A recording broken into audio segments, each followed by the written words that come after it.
Welcome back, children of grade 8. I welcome you all for the today's English class. Children, in ancient education system in India is very different that what we see today.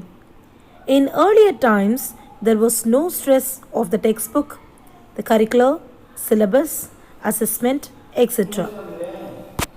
These systems was completely different than what we are facing today and what we are experiencing today. The British rule started it all. They changed the system entirely.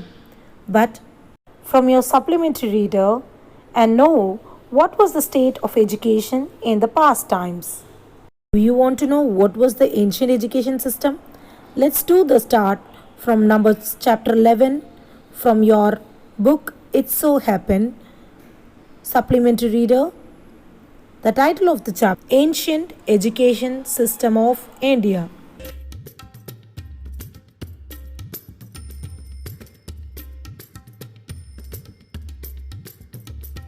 Start with chapter 11 Ancient Education System of India. Let's see the sum up of part 1. Did you know that India has been the center of learning since ancient times? How did we come to know about this? There are inscriptions. Inscriptions means carving of words on stones and copper, palm leaf records, and are sculptures. Scriptures. Scriptures means holy books as evidences of the historic origins of learning in India. Today we follow an education system in which learning takes place through syllabus, curricula, textbooks, and assessment practices. Have you ever thought what these were like in the past? In this feature story, we will give you glimpse. Glimpse means quick look of our ancient education system. Let's start the introduction of the chapter. You must have heard or read that travelers from various regions having different climates and cultures began to visit parts of India from early times. To them, India was a land of wonder. The fame of Indian culture, wealth, religions, philosophies, art, architecture, as well as its educational practices had spread far and wide. The education system of ancient times was regarded as a source for the knowledge, tradition, and practice that guided and encouraged humanity. Let's move on to the next topic. Salient features of ancient education system. From the time of Rig Veda onwards, our ancient education system evolved around over the period and focused on the holistic development. Holistic means whole of the individual by taking care of both the inner and outer self. The system focused on the moral, physical, spiritual, and intellectual aspects of life. The system focused on the moral, physical, spiritual, and intellectual aspects of life. It emphasized on values such as humility, truthfulness, discipline, self-reliance, and respect for all creations. Self-reliance means independence. Students were taught to appreciate the balance between human beings and nature. Teaching and learning followed the tenets of Vedas. Tenets mean the main principles of religion and philosophy. Upanishads and fulfilling duties towards self, family, and society, thus encompassing all aspects of life. Encompassing means including. Education system focused both on learning and physical development. In other words, the emphasis was on healthy mind and healthy body. You can see that education of India has a heritage of being pragmatic. Pragmatic means practical, achievable, and complementary to life. And as we begin with the chapter, let's understand the salient features of ancient education system or important system of ancient education system. Our old education system or evolved or grown from Rig Veda time. They were more focused on moral development, physical development, spiritual development, and intellectual aspects.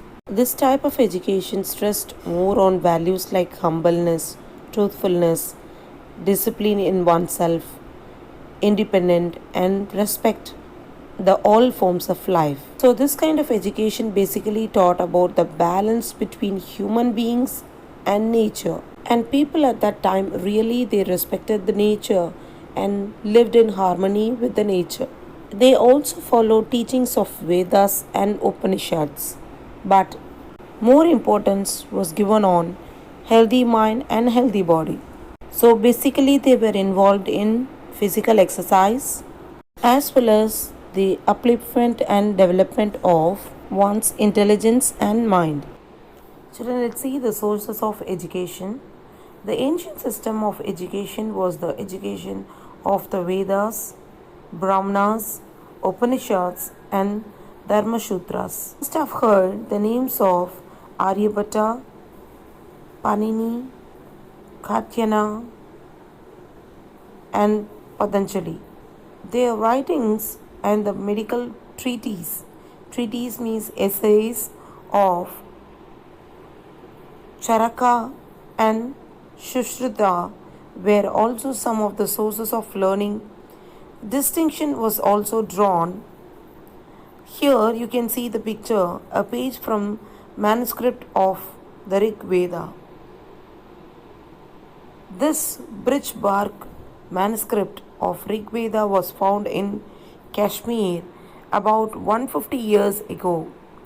It was used to prepare one of the earliest printed texts of the Rig Veda as well as an English translation. It is now preserved in a library in Pune, Maharashtra. Heritage means something that is handed down from the past as a tradition. Tenets means the main principles of religion or philosophy. That is learned discipline and kavyas, imaginating and creative literature. Sources of learning were drawn from various disciplines such as itihas, that is history, anvikshi, that is logic, mimansa, it is interpretation, silpashastra, architecture, ardhashastra, polity, varta, agriculture, trade, commerce, animal husbandry, and Dhanurvidya is for archery. Children, look at the physical mapping of the various disciplines encompassing in the Vedas. The central part is Veda. It contains grammar, etymology, astronomy, ritual, phonetics, and metrics. So these are the divisions of and various disciplines encompassed in Veda. The next topic is physical education. Physical education too was an important curricular activity area and pupils participated in krida, games and recreational activities, VM Praka, exercise, Dhanurvidya archery for acquiring martial skills and yoga sadhana, training in mind and body, among others. The gurus and the other pupils worked conscientiously. Conscientiously means responsibly together to become proficient. Proficient means excel. Proficient, experts in all aspects of learning. In order to access means judge pupils' learning. Shastrada, learned debates were organized. Pupil at an advanced stage of learning guided younger pupils. Also existed the system of peer learning like you have grouped and peer work. Children, before we move on to the next point, let's have a small brief about these scholars. Let's start with Aryabhatta. Who is he? Aryabhatta was a noted mathematician and an astronomer who gave ideas about extracting square roots, solving quadratic equations, predicting lunar and solar eclipse, and of course, he gave the word digit 0. Next one, Panini. Panini was a Sanskrit philologist, grammarian, and scholar, and he wrote Ashtadhyayi. The next scholar is Katyayana. Katyayana was a Sanskrit grammarian, mathematician, and Vedic priest. The next scholar is Patanjali. Patanjali is a sage and author of Yoga Sutra, which was written as a text in a book on a theory and a practice of yoga. The next person is Charaka. He was a father of medicine and known for his contribution of Ayurveda, wrote Shamhita, a medicine essay, and a native of Kashmir. And the next scholar is SHUSHRUTA. He was a father of surgery and he was an Indian physician. And he wrote SHUSHRUTA Samhita, a medical essay, considered a foundational text of Ayurveda. Children, now let's understand the source of education. That is, what are the subjects which were included and how they were taught. Education of Vedas, Brahmanas, Upanishads, and Dharma Sutras are the main education that was given on those times. And also in writings of famous scholars like ARYABHATTA, PANINI, Katyayana, and Patanjali, along with medical essays of CHARAKA and SHUSHRUTA were taught to those students. And there were so many learned disciplines like Shastras and Kavyas, that is for creative writing, and were the two major dimensions of studies.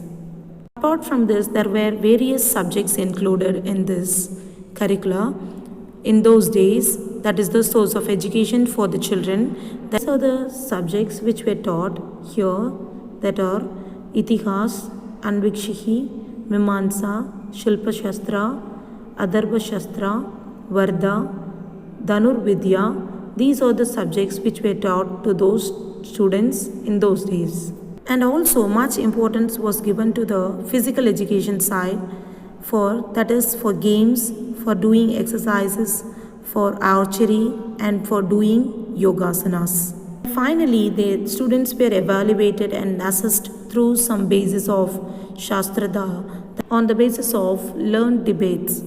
By debates, they will discuss with the gurus and the other peer groups in the group. By this evaluation, they will be upgraded. And they have another system also, that is peer learning. Here, the older students guided the younger students like a teacher. Move on to the next topic, that is ancient education system in India, a way of life. In ancient India, both formal and informal ways of education system existed. Indigenous means originating or occurring naturally in a particular place. Indigenous education was imparted at home in temples, padasalas, tolls, chaturpadis, and gurukuls. They were people in homes, villages, and temples who guided young children in imbibing. Imbibing means developing religious ways of life. Temples were also in the center of learning and took interest in the promotion of knowledge of our ancient system. Students went to viharas. Viharas means it is a Buddhist monastery. So down you have the glossary, children. Viharas means Buddhist monastery, and universities for higher knowledge. Teaching was largely oral, and students remembered and meditated upon what was taught in the class. Here, Chaturpadis and Dols are the place where Vedic education was given through Rigveda, Samaveda, Yajurveda, and Atharvana Veda. Gurukulas, also known as ashrams, were the residential place for the learners. Many of these were named after the sages. Situated in forests, in serene and peaceful surroundings, hundreds of students used to learn together in Gurukulas. Serene means calm. Women too had access to the education during the early Vedic period. Among the prominent women Vedic scholars, we find references to Meti, Vishwambara, Apala, Gargi, Lohambra, to name a few. During that period, the gurus and their sishyas lived together, helping each other in a day-to-day life. The main objective was to have complete learning and leading a disciplined life and realizing one's inner potential. Students lived away from their homes for years together till they achieved their goals. The Gurukul was also the place where the relationship of the Guru and Sishya strengthened with time. While pursuing their education in different disciplines like history, pursuing means following, art of debate, law, medicine, etc. The emphasis wasn't only on the outer dimension of the discipline but also on enriching inner dimension of the personalities also. Let's see the explanation now. When the ancient education system in India, it was not just an education system but it was a way of life. Because local education system and education was given to the students at home in temples, pathsalas, stalls, chaturpadis and gurukuls. And they were taught religious ways of life. And viharas and universities are there for the higher educations. And also in that time, writing work was very less. Instead of that, oral teachings like debate, discussion were there to assess the children and to learn things. Where gurukuls or ashrams were like hostel today, where both guru as well as sishyas will stay and they will live their life there in the ashrams. And also there were women scholars or educated and they are Maitri, Vishwambara, Apala, Gargi, Lopamudra, etc. Where gurus or the teachers and sishyas are the students, they both live together in gurukuls, that is ashrams, and they were educated both outer and inner development. They were educated and the education was given for both outer and inner development on that point of time. So the education is not about the one aspect of life but it strengthens both outside and inside of both aspects. Children, that's all about the part 1. In part 1, we have discussed and read about the ancient education system in ashrams or gurukuls and the way of life in them. This system continued to flourish during the time of Buddha and the subsequent periods. We'll see the second part in the next session. So children, go through the question answers and read the lesson, understand the ancient system of education in India. Learn the question answers given and write the classwork neatly.